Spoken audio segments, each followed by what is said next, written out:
You don't become good by trying to be good, but by finding the goodness that is already within you and allowing that goodness to emerge. But it can only emerge if something fundamental changes in your state of consciousness.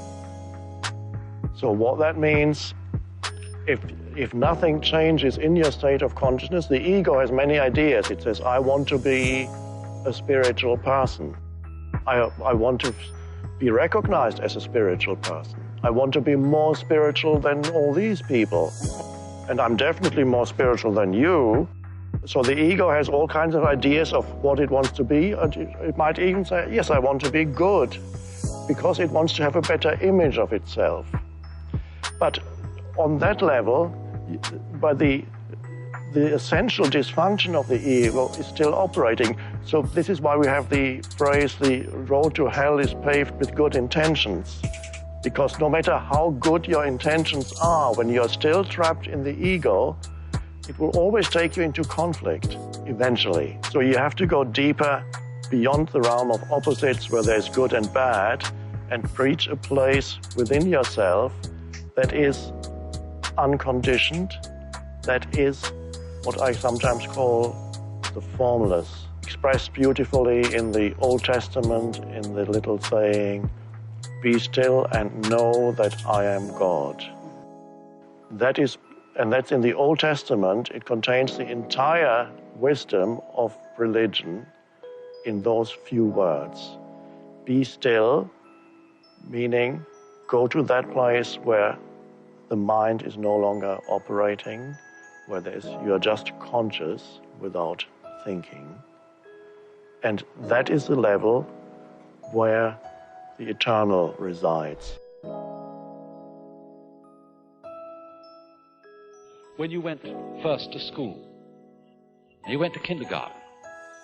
And in kindergarten, the idea was to push along so that you could get into first grade, and then push along so that you could get into second grade, third grade, so on, going up and up. And then you went to high school, and this was a great transition in life.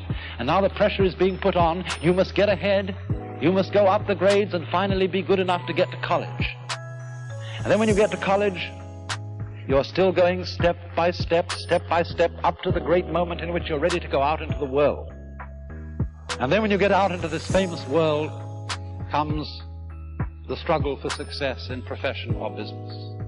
And again, there seems to be a ladder before you, something for which you're reaching all the time. And then, suddenly, when you're about 40 or 45 years old in the middle of life, you wake up one day and say, huh? I've arrived. And by Jove, I feel pretty much the same as I've always felt. In fact, I'm not so sure that I don't feel a little bit cheated. Because you see, you were fooled. You were always living for somewhere where you aren't. We spend a big hunk of our lives believing that the way that we become, quote, successful, happy, fulfilled, self-actualized, whatever it might be, is on the basis of what I accomplish, what my resume looks like, how many promotions I get. And so we send our children off to school and we ask them to learn to identify themselves on how much they get and what they accomplish. Your grades become more important than what it is that you are studying.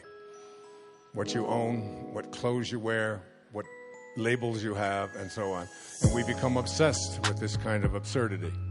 And this is the false self at work.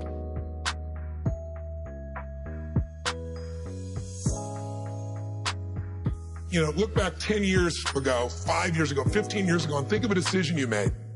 That if you would have made a different decision, you'd have a totally different life today. Better or worse, I don't know, but totally different. The most important decision you can make above any on the face of the earth is deciding that no matter what happens in your life, no matter what happens, you're going to live in a beautiful state. So if life is not happening the way you think it should happen, you're unhappy. If life happens the way you think it should happen, you are happy. It's as simple as that.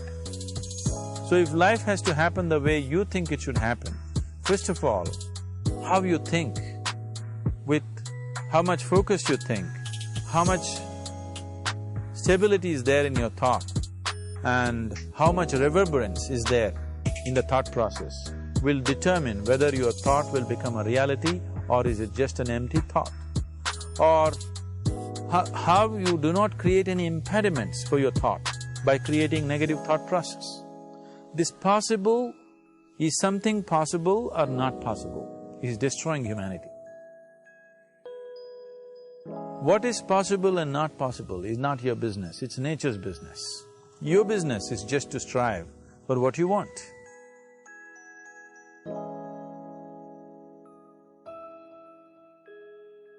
The decision to say, I am not going to suffer, that if suffering arises, pain's one thing, suffering's another.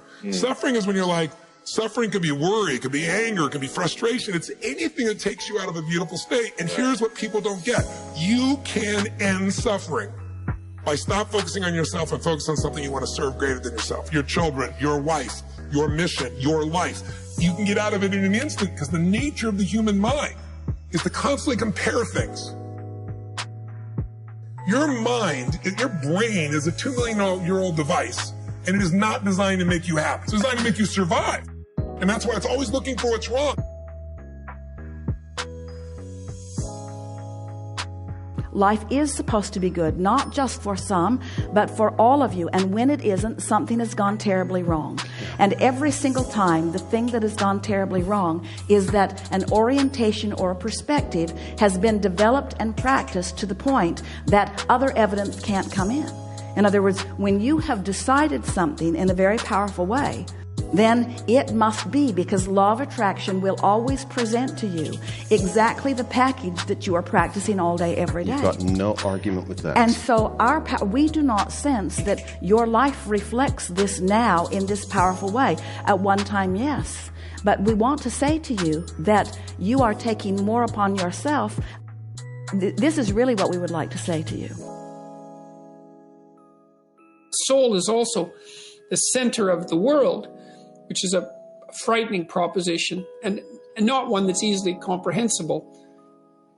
Solzhenitsyn's work in the Gulag Archipelago is particularly enlightening in this regard, because he insisted that it was a preconception of our Judeo-Christian heritage that each person was the center of the cosmos. And you can think of that as a center of consciousness, right? A center from which being itself is not only reflected, but also generated. And it was Solzhenitsyn's belief, and Dostoevsky's as well, and I think Jung would have been in accordance with this, and Nietzsche as well, for that matter, that in some manner that we don't fathom, because we don't understand the structure of the world very well, the outcome of the world is dependent on our choices, and equally on all of our choices. And I don't understand. I know that to be true, or feel that to be true. It's part of the doctrine that each person is of intrinsic and equal worth. Part of that doctrine is that each person has intrinsic and equal responsibility, and that we're each capable of generating a fair bit of hell around us and for other people, but also capable of generating a tremendous amount of good. And that the fate of the world as it careens through eternity is actually a consequence of the ethical decisions of each of us. It's a terrifying idea. It's no wonder that people flee from it into hedonism, let's say, and ideology, because it's very frightening possibility that the choices that you make day to day or fail to make have this profound and lasting effect on the structure of reality, but I don't really see any way out of that conclusion. Come up with 10 laws you are going to spend, or you're going to live the remainder of your life under. That could be one of the things I teach in my work, don't die. One of the secrets to legendary is longevity. So outlive your industry peers. Amazing what happens when you get into such great physical health that you just outlive everyone around you. You know, it's 90, you're 90, no, you have no competition. Imagine how easy it will be for you to dominate your field. Imagine how good you're going to be if you're 103, still rocking your game. So the point is, don't die. Protect your health. Hack aging. Eat the right supplements. Work out every day. Run my 2 massage protocol. Make sure you get fresh air. The point is simply this. One of your 10 life laws could simply be don't die.